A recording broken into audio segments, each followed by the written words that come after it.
Now the question number 16, थोड़ा सा सुनिए जरा इसको, बढ़िया क्वेश्चन है। Careful measurement of electric field at the surface of black box. आओ पहले इस पे बात करते हैं, क्वेश्चन तो बाद में करेंगे। What do you mean by black box? कितने लोगों ने सुना है? ब्लैक बॉक्स कहाँ होता है? एरोप्लेन में। ये एक तरीके से रिकॉर्डर होता है। क्या होता है? इसको ऐसे डिज़ाइन किया जाता है कि 1000 डिग्री सेल्सियस तक टेम्परेचर में ये सही बना रहता है। आंधी तूफान पानी कहीं गिर जाए वो बच जाएगा। इसको बनाने का टारगेट यही था कि एक्चुअल में कॉकपिट में जो पायलट बात करते हैं, संदेश छोड़ते हैं, वो क्या बताना चाहते हैं अगर कोई दुर्घटना हो जाए तो, तभी इसका महत्व है। नहीं तो ऐसा लगा रहता है दुर्घटना ना हो तो ये थोड़ा कि उसमें गाली दे रहा पायलट तो वो भी सुन रहा कोई बैठ के। वो सिर्फ जब दुर्घटना होती तो वो उस समय पायलट क्या बोलना चाह रहा है, बोला होगा अपने अंदर उसके केबिन के अंदर, यानी रीज़न पता चलता कि क्यों ऐसी इवेंट हुई। अभी जो दुर्घटना हुई अहमदाबाद में, यही तो उसमें ढूंढा जा रहा था ब्लैक बॉक्स। देखो नाम में क्या है इसके?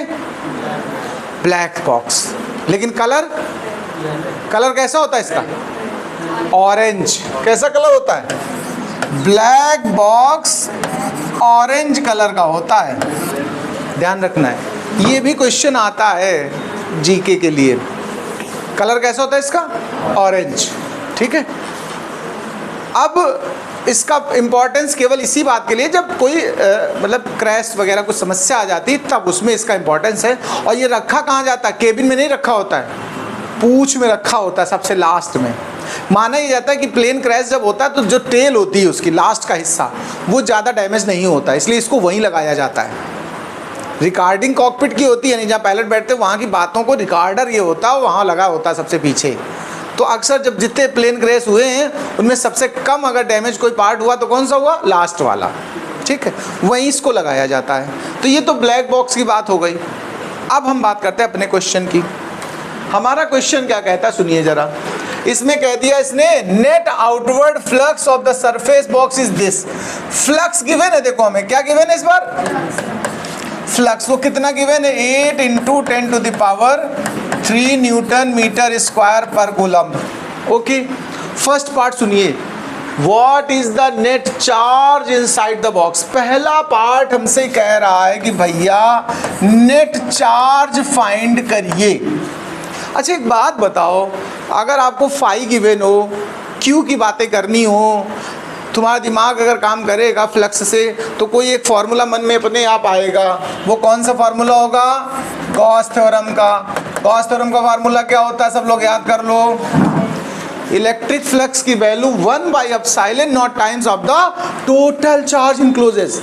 गॉस थ्योरम का स्टेटमेंट याद आ रहा कि नहीं आ रहा है? गॉस थ्योरम क्या कहता है? इलेक्ट्रिक फ्लक्स कितना होता है? 1/ε0 टाइम्स टोटल चार्ज इनक्लोज्ड। तो ब्लैक बॉक्स ने जितना चार्ज इनक्लोज किया होगा उसका 1/ε0 टाइम्स ही फ्लक्स होता है।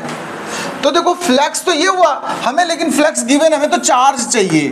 तो इसका मतलब ε0 को हम उस तरफ ट्रांसफर कर दें। देखो ऐसे ऐसे देखो तो क्या हो जाएगा? Q = φ × ε0।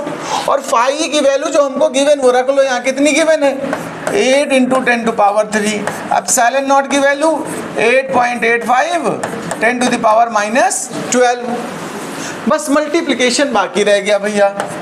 8 × 5 = 40, 8 × 8 = 64 और 4 68, फिर 8 × 64 और 6 कैरी हो गया तो कितना बन जाएगा? 70। और 2 डिजिट पे डेसिमल लगा दो। 10 टू पावर देखो माइनस की 9 बच गई, एक पावर और शिफ्ट कर दो इस तरफ तो 7.08 10⁻⁻8 कूलम। एक पहला पार्ट हमारा निकल आया जिसमें हमें नेट चार्ज फाइंड करना था। अभी एक पार्ट और है, जरा उस पर बात कर लें फिर आगे बढ़ें। ये अच्छी बात है, इसको सुनिए ध्यान से, इसमें डिस्कशन है कॉन्सेप्ट का। If the net outward flux through the surface of the box was 0, please सुनिए, अगर कभी कहीं भी यही क्वेश्चन की बात नहीं कर रहा हूँ, मैं थ्योरी की बात कर रहा हूँ। अगर कभी किसी क्वेश्चन में नेट फ्लक्स 0 गिवन हो, क्वेश्चन ये कह रहा है कि अगर नेट फ्लक्स 0 है तो क्या देखो, could you conclude that there were no charge inside the box? क्या अगर फ्लक्स जीरो है तो इस बात की गारंटी है कि उसके अंदर कोई चार्ज नहीं होगा, जीरो चार्ज होगा क्या? या नहीं है तो कुछ और है तो बताओ, फिर और रीजन बताओ। क्वेश्चन पहले समझ लेना। क्वेश्चन क्या कह रहा कि अगर किसी क्लोज्ड सरफेस से निकलने वाला टोटल फ्लक्स जीरो हो कभी, तो क्या चार्ज जीरो होना जरूरी है? तभी फ्लक्स जीरो होगा? बोलो, उसके अंदर चार्ज जीरो होना जरूरी है? देखो ध्यान दो, फ्लक्स का जो फॉर्मूला होता है, ध्यान देना, एग्जैक्ट गॉस थ्योरम का, अगर तुम्हें याद आ रहा हो, एग्जैक्ट फॉर्मूले की बात कर रहा हूं मैं। यहां एक वर्ड यूज किया था सिग्मा क्यू, याद है? इस पे ध्यान दीजिए, नहीं तो फिर गड़बड़ हो जाएगी बात। यहां ये कॉन्सेप्ट छुपा है। जनरल हम लोग लिख देते हैं 1/ε0 इंटू क्यू, या q/ε0 लिख देते कि नहीं लिख देते? एक्चुअल फॉर्मूले में मैंने सिग्मा लगाया था, याद है? सिग्मा का मतलब क्या होता है? Total charge. अगर कोई कैविटी ऐसी हो जिसमें जितना पॉजिटिव उतना ही निगेटिव हो, तो सिग्मा क्यू कितना होगा बताओ? अच्छा, जीरो होगा। तो फ्लक्स क्या आएगा? जीरो। यानी इसकी तो गारंटी नहीं कि इसमें चार्ज एब्सेंट है, बताओ, चार्ज तो प्रेजेंट है, लेकिन नेट चार्ज जीरो है। ध्यान देना, अगर फ्लक्स कभी जीरो हो रहा है, इसका यह मतलब नहीं कि चार्ज जीरो है, इसका मतलब क्या? नेट चार्ज जीरो है। देखो, दो वर्ड अलग अलग हैं, चार्ज ना होना और अपोजिट और इक्वल चार्ज होना, दो डिफरेंट बातें कि नहीं?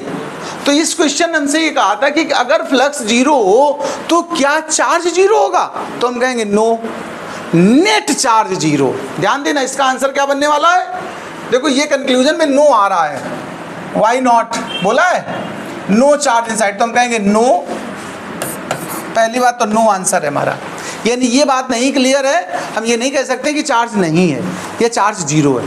हम कहेंगे no, but net charge zero, net charge zero, so flux zero, so net flux zero. Explain करना चाहो तो ये कह सकते हो there equal and opposite charge में प्रेजेंट। अगर कभी ऐसी सिचुएशन हो कि इक्वल अपोजिट चार्ज हो तो भी ये चीज़ जीरो देगी, और उसके लिए हमने ये फॉर्मूला आपको सिखाया कि इसका यहाँ पर यूज़ होता है सिग्मा क्यू लगता है, यानी टोटल चार्ज हमें चाहिए होता है। नोट कर लीजिए इस क्वेश्चन को, एक्सप्लेन हो गया भाई।